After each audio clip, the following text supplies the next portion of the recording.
প্রাকৃতিক দুর্যোগ থেকে মানুষ ও গবাদি পশু রক্ষায় সারা দেশে স্থাপন করা হয় আশ্রয় কেন্দ্র। এই প্রকল্পের নাম দেওয়া হয়েছে মুজিব কিল্লা নির্মাণ, সংস্কার ও উন্নয়ন প্রকল্প। 2018 সালের জুলাইয়ে দেশের 16 জেলায় 550টি মুজিব কিল্লা নির্মাণের সিদ্ধান্ত হয়। এর জন্য ব্যয় ধরা হয় প্রায় 2000 কোটি টাকা। যথাযথ সমীক্ষা ছাড়া এ ধরনের বিলাসী প্রকল্পে বিপুল টাকা ব্যয়কে স্রেফ গচ্ছা হিসেবে দেখছেন বিশিষ্টজন। কালবেলার অনুসন্ধানে উঠে এসেছে মুজিব কিল্লা নির্মাণে অনিয়ম এবং অর্থ তছরূপের চিত্র। প্রকল্প প্রস্তাবনায় বলা হয়েছিল দুর্যোগ পরবর্তী এসব ভবন সামাজিক অনুষ্ঠান, কমিউনিটি উন্নয়নের জন্য ব্যবহার করার কথা। পাশাপাশি ভবনের সামনের খোলা জায়গা ব্যবহার করা হবে খেলাধুলায়। এগুলো কেবল কাগজে কলমে আটকে আছে, বাস্তব চিত্র বলছে ভিন্ন কথা। সানাউল হক সানি ও হাসান মাহমুদ রিপনের প্রতিবেদনে বিস্তারিত জানাচ্ছে মোহাম্মদ শাহাবুদ্দিন মাহতাব।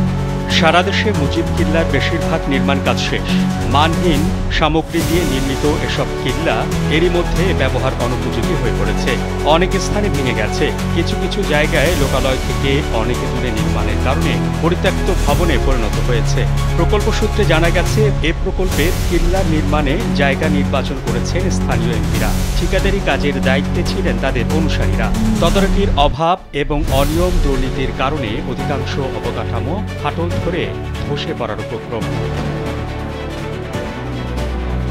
স্থানীয়রা বলছেন, জলোচ্ছ্বাস ও ঘূর্ণিঝড় থেকে সাগর উপকূলের মানুষের জীবন রক্ষা ও গবাদি পশুর জন্য এই কিল্লা নির্মাণ। নিম্নমানের ইট দিয়ে কলাম, দুর্বল ব্লক, নিম্নমানের ও কম রড ব্যবহার করার সুবিধার চেয়ে ঝুঁকি তৈরি হয়েছে বেশি। কিল্লা নির্মাণ, সংস্কার ও উন্নয়ন প্রকল্পের প্রকল্প পরিচালক জানান, ঢালাওভাবে অনিয়ম দুর্নীতির অভিযোগ তোলা ঠিক হবে না।